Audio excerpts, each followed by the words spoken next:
আসসালামু আলাইকুম everyone. I hope সবাই অনেক ভালো আছেন। আজকে নিয়ে আসলাম গরুর মাংসের রেসিপি। তো আজকের গরুর মাংসটা রান্না করব আমি আলু দিয়ে। আর এখানে আমি রান্না করতে চলে আসলাম একটা হাঁড়িতে। আমি সব গরম মশলা যেমন আস্ত গরম মশলাগুলো আগে থেকেই হাঁড়িতে নিয়ে নিয়েছি। আর এখানে আমি যা যা মশলা অ্যাড করব সব কিছু কিন্তু আমি ডেসক্রিপশন বক্সে দিয়ে দিব। আপনারা চাইলে সেখান থেকেও দেখে নিতে পারেন। আর যারা দেখে চিনতে পারছেন বা বুঝতে পারছেন তারা তো পারছেনই। তো চলুন এখন আমি রান্নাটা স্টার্ট করে দিই।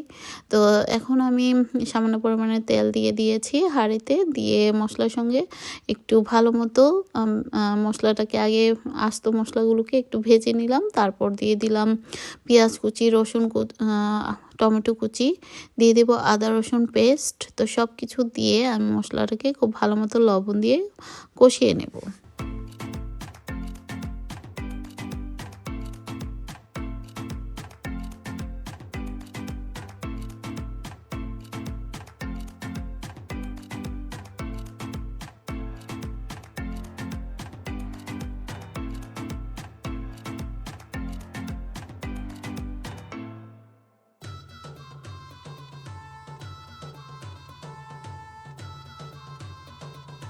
তো আমি বেশ কিছুক্ষণ মশলাটাকে কষানোর পর এই পর্যায়ে দিয়ে দিচ্ছি শুকনা গুঁড়া মশলা উপকরণগুলো, যেমন একে একে হলুদ গুঁড়ো, মরিচ গুঁড়ো, ধনে, জিরা এবং কারি পাউডার, দিয়ে দিব পাপরিকা গুঁড়ো কালারের জন্য।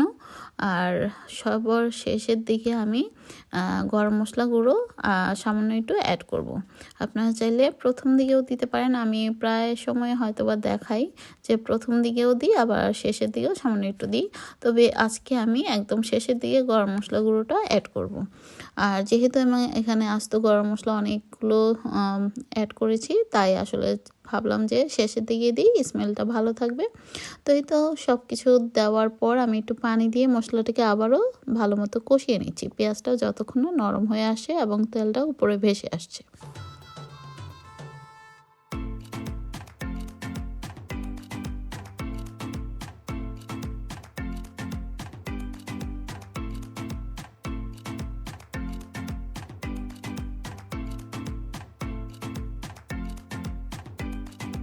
তো এই তো দেখতে পাচ্ছেন আমার মশলাটা অলমোস্ট কষানো হয়ে আসছে। তো এই পর্যায়ে আমি গরুর মাংসগুলোকে আগে থেকে ধুয়ে পানি ঝরিয়ে নিয়েছিলাম, তো সেগুলো দিয়ে দিচ্ছি একে একে। তো সবগুলো দিয়ে মশলার সঙ্গে খুব ভালো মতো আমি কষিয়ে নেব বেশ কিছুক্ষণ যাবত। যত কষাবেন মাংস ততই টেস্ট হবে খেতে।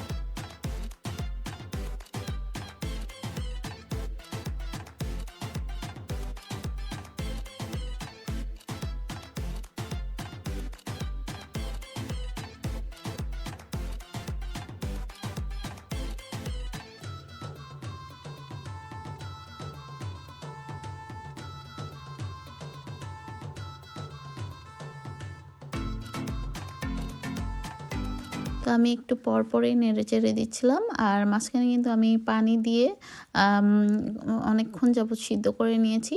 আর এর আগে তো মাংসর গা থেকেও বেশ পানি বের হয়েছিল, সেটা দিয়ে কষিয়ে নিয়েছিলাম বেশ কিছুক্ষণ। আর এখন আমি আলুটা দিয়ে দিয়েছি। আর ঝোলটা আপনারা যে যেমন খেতে চান সেই অনুযায়ী আসলে দিয়ে দিবেন।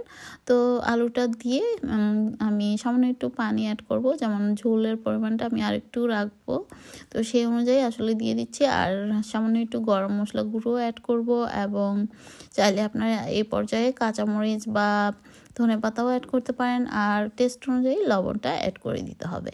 তো এই তো আর কিছুক্ষণ হলেই কিন্তু আমার কারিটা হয়ে যাবে।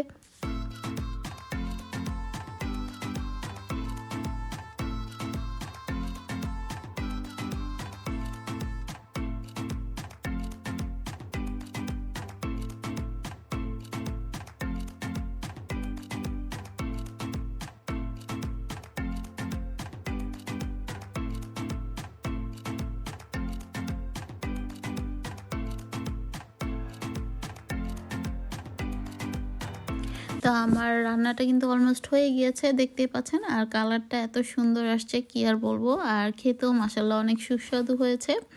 তো যাই হোক, আপনাদের কাছে কেমন লেগেছে জানি না। যদি ভালো লেগে থাকে অবশ্যই আমার চ্যানেলটিকে একটা লাইক, শেয়ার, সাবস্ক্রাইব করে রাখবেন, টাইমলাইনে রেখে দিবেন এবং সাবস্ক্রাইব করতে ভুলবেন না। তো আজ এ পর্যন্তই, সবাই ভালো থাকবেন, আমাদের জন্য দোয়া করবেন, আর আপনাদের জন্য রইল অনেক দোয়া। আল্লাহ হাফেজ। Thank you for watching.